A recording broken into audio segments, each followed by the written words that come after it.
Merci beaucoup, Goldberg. Monsieur le Président de la République française, cher Emmanuel Macron, Madame Brigitte Macron,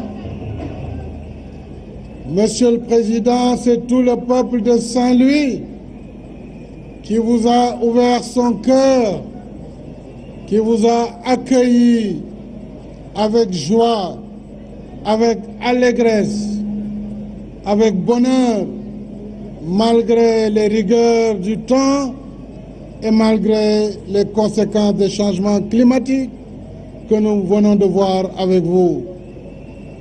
Permettez-moi de saluer votre délégation, de saluer notre ami, le président de la Banque mondiale, président Jim Kim, qui est venu vous accompagner à Saint-Louis dans le cadre de notre combat commun contre les changements climatiques. Cher Emmanuel, vous êtes venu, vous avez vu, vous avez vécu et vous avez apporté une réponse concrète aux problèmes de l'avancée de la mer qui menace la langue de Barbarie.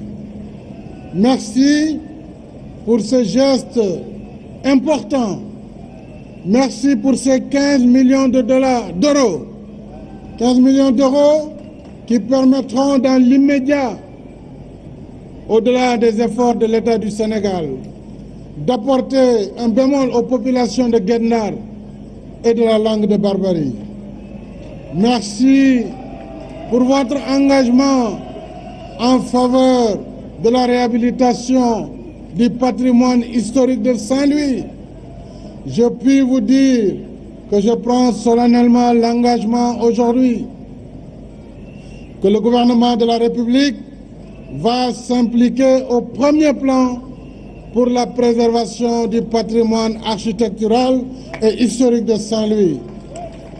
Je voudrais également remercier la directrice générale de l'UNESCO pour son engagement à nos côtés, vous l'avez dit, Monsieur le Président, et dire simplement aux vaillantes populations de Saint-Louis, merci pour cet accueil.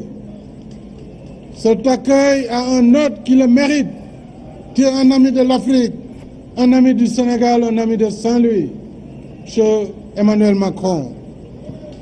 Chère population de Saint-Louis, je voudrais vous donner l'assurance que je serai toujours à vos côtés.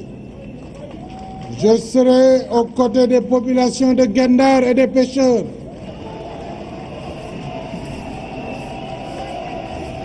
Je sais combien vous avez été meurtris par ces derniers événements qui ont été marqués par la mort du jeune Fallou Sall.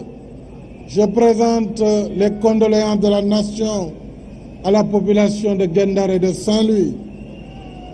Le président Mohamed Ould Abdelaziz de Mauritanie m'a envoyé hier un envoyé spécial pour m'inviter à Nouakchott et je serai, Inch'Allah, à Nouakchott jeudi prochain pour discuter avec lui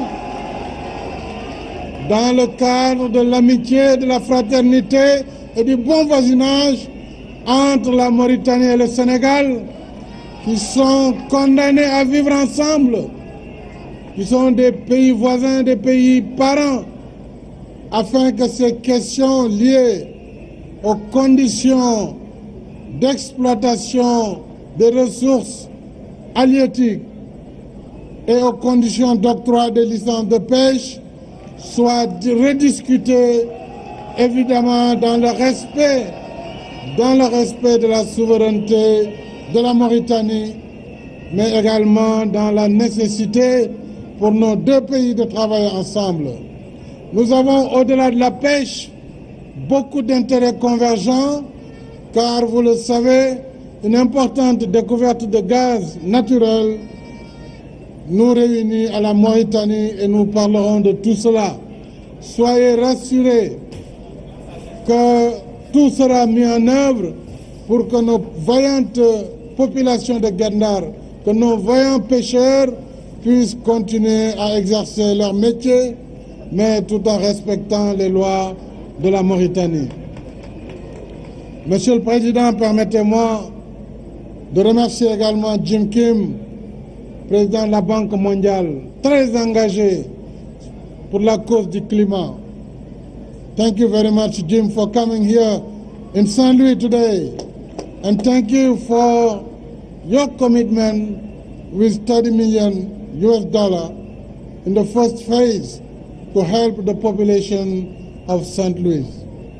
Now I have to pronounce some words in Wolof. Mbokku Ndar,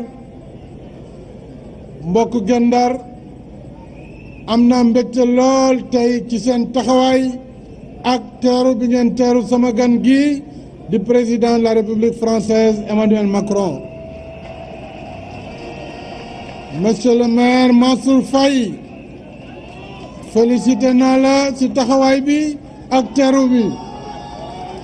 Félicité naa Baraya Fall ak mboolem responsable yu Ndar ndax Baraya a été un républicain te yaakaar naa ni ku weddi nee nañu weddi gis bokk ci yaakaar naa ni Ndar tey teeru ngeen président Macron teeru ngeen ma kon gàcce ngalaama na leen leer ne duma leen mës a bàyyi danañu ànd ak yéen jàppale leen ci lépp loo xam ne soxla la ci yéen rawatina ci napp gi ak conditions yi ngeen war a nappee kon maa ngi gërëm itam le ministre Mary Teuw Niane di gërëm tous les responsables politiques de Saint-Louis sans exception di leen sant alxamis danaa dem Mauritanie lu mu fa jëlee incha allah da ngeen ko dégg dana seeti sama natango maa ngi leen di sant président Macron si lii mu leen defal 15 millions d'euros daanaka juróom-ñetti milliards la ñëw fekk li Sénégal tàmbali ak li Banque mondiale indi yaakaar naa ne kon dinañu protéger langue de barbarie maa ngi sant ñëpp di gërëm ñëpp wasalaam. Merci, Monsieur le Président. En raison de contraintes de temps, mesdames, messieurs, Monsieur le Président, les cadeaux qui étaient prévus, compte tenu de la contrainte du temps qu'il faut gérer, les cadeaux ont été déposés au niveau des services présidentiels de M. Macron et de M. Macky Sall, offerts par la commune de Saint-Louis. Merci. Merci, mbokk yi les travaux ont déjà commencé aussi.